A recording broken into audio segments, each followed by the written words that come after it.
So now is the time to do a question on triangular arbitrage. ठीक है. So interbank markets में ये दोनों कोड्स प्रेजेंट है. ठीक है. और डीलर ने कोड दिया है ये वाला. ठीक है. मान लो you have $10,000. ठीक है. Now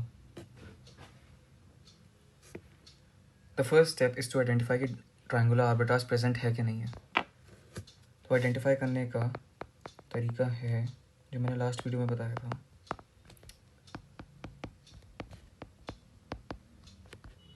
और interbank code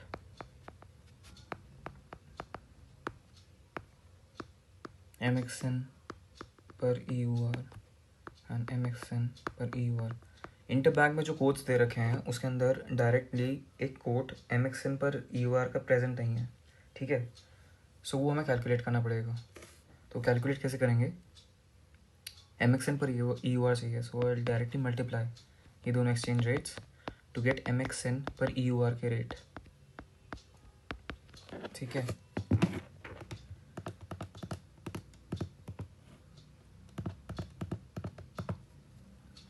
So the bid rate is 23.4475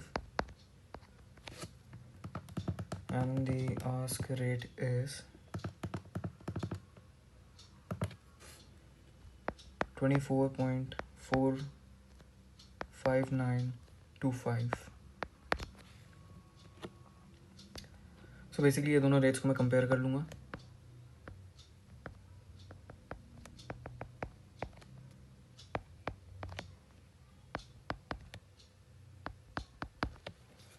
ठीक है. नाउ जैसे कि मैंने लास्ट वीडियो में बताया था, आर्बिट्राज अपॉर्चुनिटी आइडेंटिफाई कैसे होगी. My bid in the interbank market must always be smaller than the ask in the dealer market. मतलब डीलर और क्लाइंट के बीच में जो एक्सचेंज हो रहा है. ठीक है. This is condition 1. The second condition is the bid in the dealer market or the bid offered by the dealer should always be less than the ask in the interbank market. ठीक है. अगर ये rule follow नहीं हो रहे हैं तो arbitrage opportunity available है. अब ये देखो, ask in the interbank market is always greater than bid जो डीलर ने ऑफर करा है. ये तो सही है, no issue. Also the bid in the interbank market is always less than the ask given by the dealer. Bid कम होना चाहिए ask से, लेकिन यहाँ पे तो ऐसा नहीं है. ठीक है. 23 पॉइंट वो कह रहा है बेसिकली यहाँ पे कि इंटरबैंक मार्केट में जो मेरा बिड है that is actually greater than my ask offered by dealer. ठीक है. अब इसके अंदर आर्बिट्राज अपॉर्चुनिटी करते कैसे हैं, मैं ये रिमूव कर रहा हूँ. एक जो क्लासिक क्वेश्चन बनता है वो ऐसा ही बनता है. ठीक है. कि तुम्हारे पास USD है और ये सारे रेट्स दे रखे हैं. सो जो हमारा फर्स्ट स्टेप था आइडेंटिफाइंग एन आर्बिट्राज अपॉर्चुनिटी वो कंप्लीट हो गया और हमने एक आर्बिट्राज अपॉर्चुनिटी डिफाइन नहीं ढूंढ लिया बेसिकली. नाउ अब आर्बिट्राज प्रॉफिट निकलेगा कैसे.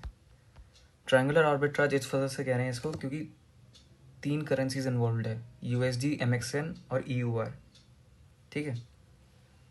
I currently have 10,000 USD. So 2 path बनते हैं एसेंशियली. ठीक है. इसके अंदर एक चीज और याद रखने वाली क्या है, you calculate the arbitrage profit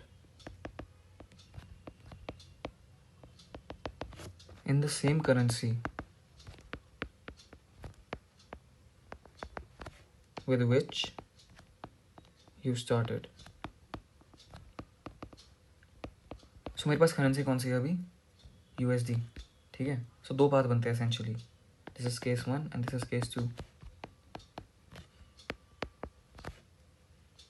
जैसा कि मैंने लिखा, you will calculate the arbitrage profit in the same currency with which you started. So आखिरी में मेरे को USD ही मिलना चाहिए. ठीक है. अब दो बात बनते हैं, या तो USD को MXN में ले जाओ, फिर EUR में ले जाओ, फिर वापस USD में ले आओ, या फिर USD को EUR में ले जाओ, फिर MXN में ले जाओ और वापस USD में ले आओ. यही दो पाथ्स पॉसिबल है, और कोई पाथ पॉसिबल नहीं है गिवन ये and the rules I wrote earlier. ठीक है. एक मेरी जो रिकमेंडेशन है, व्हेनेवर यू सी कि यहाँ पे प्रॉब्लम हो रहा है, ठीक है, प्रॉब्लम कुछ ऐसा है, when basically your bid in the interbank market is greater than the ask provided by dealer, always take ये वाला पाथ. ये वाला पाथ से मेरा मतलब क्या है, तो भाई ये वाला एक्सचेंज रेट दे रखा है ना, so always go from MXN to EUR to calculate arbitrage profit.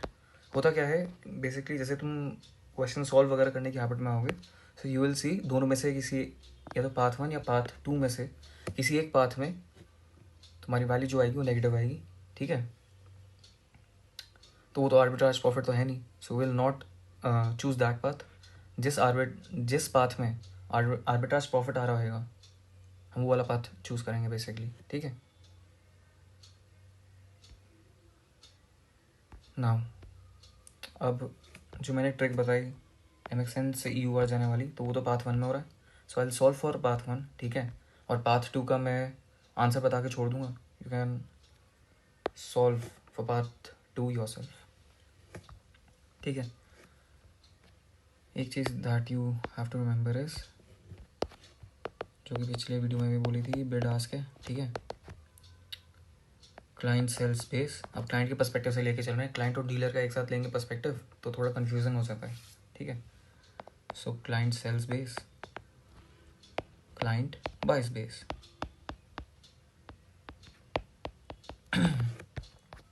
Now मेरे पास इनिशियली $10,000 थे. ठीक है. अब मेरे को उसको MXN में चेंज करना है. मेरे को रेट्स कौन से दे रखे हैं, MXN और USD के रेट्स दे रखे हैं. I have USD but I want MXN. So essentially I will sell the base and buy the price currency. Client sells the base, that is MXN पर USD में, USD मेरा base हो गया, so I have to sell the base to get MXN. ठीक है. तो मैं bid rate use करूँगा,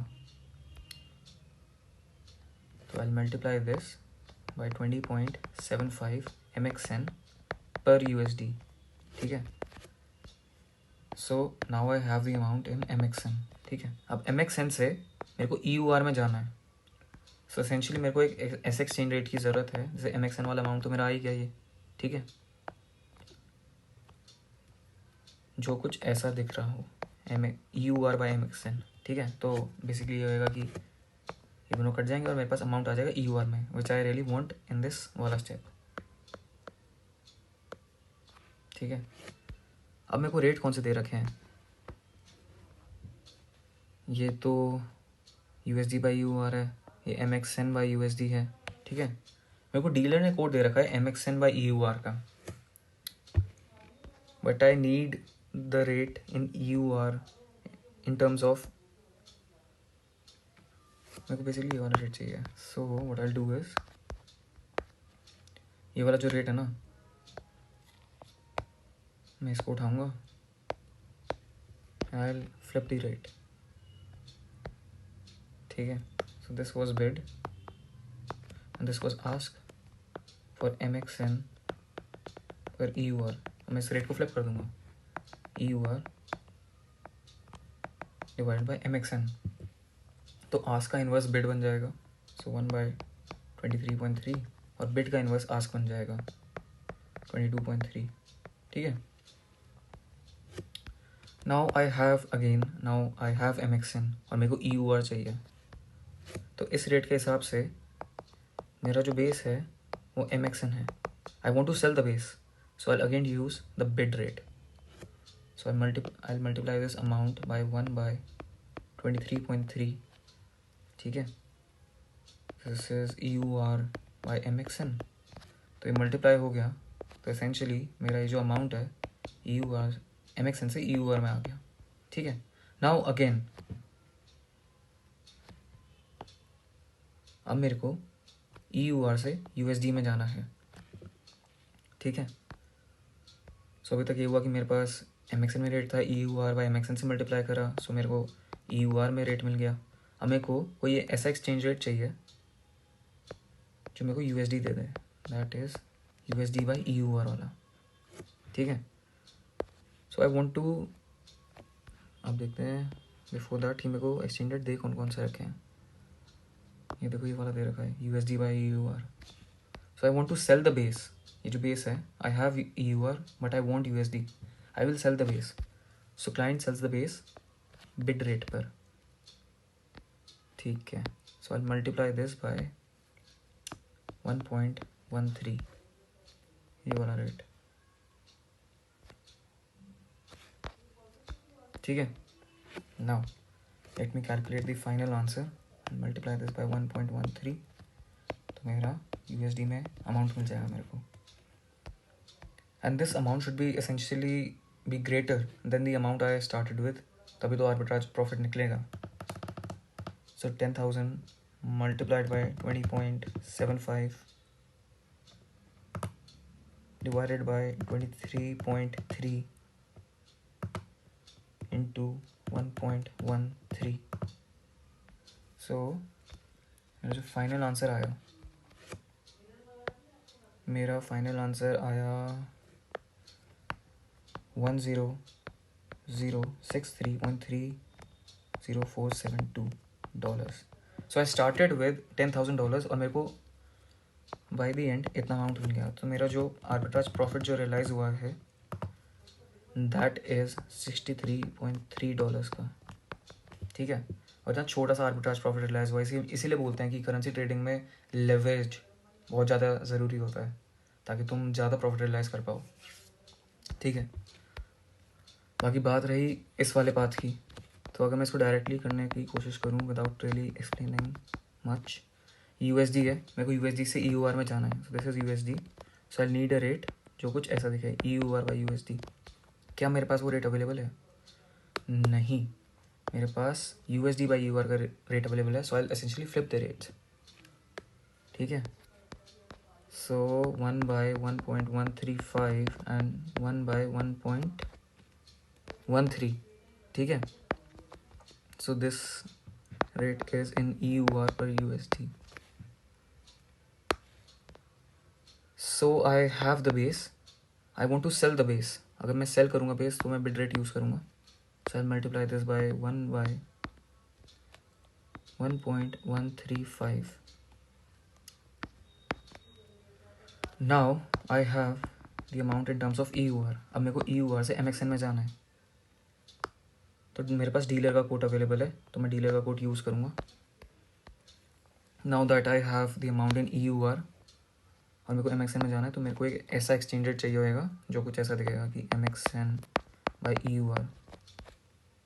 चलो ठीक है, डीलर ने ऐसा ही रेट दे रखा है MXN बाई EUR में.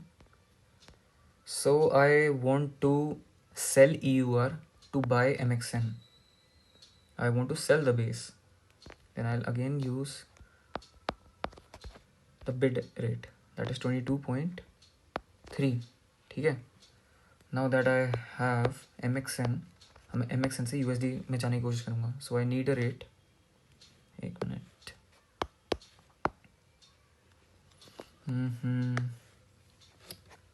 सो this amount is in MXN. ठीक है, so I will just multiply this by USD by MXN का कोई रेट मेरे पास अगर अवेलेबल है तो मेरे पास उल्टा रेट अवेलेबल है. So I again flip the rate, तो 1 बाय 21.55 मेरा बिड हो जाएगा for USD per MXN and 1 by 20.75 मेरा आस्क हो जाएगा for USD per MXN. So I have the amount in MXN. I want to sell the base, so I'll again use the bid rate 1/21.55. ठीक है, अब मैं इसको finally multiply करता हूँ यहाँ तक, फिर मेरा जो अमाउंट है वो वापस USD में आ गया. ठीक है, let me multiply the final amount. So 10,000 divided by 1.135 multiplied by 22.3 divided by 21.55. So the amount that I get is 9117.2051 basically. इससे तुम्हें लॉस हो गया ना. यू स्टार्टेड विद 10,000 बट तुम्हारे पास 9,000 समथिंग अमाउंट रह गया. तो मैं ये वाला पाथ जो है, ये वाला पाथ मैं रिजेक्ट कर दूंगा. ठीक है, और मैं ये वाला पाथ चूज़ करूँगा.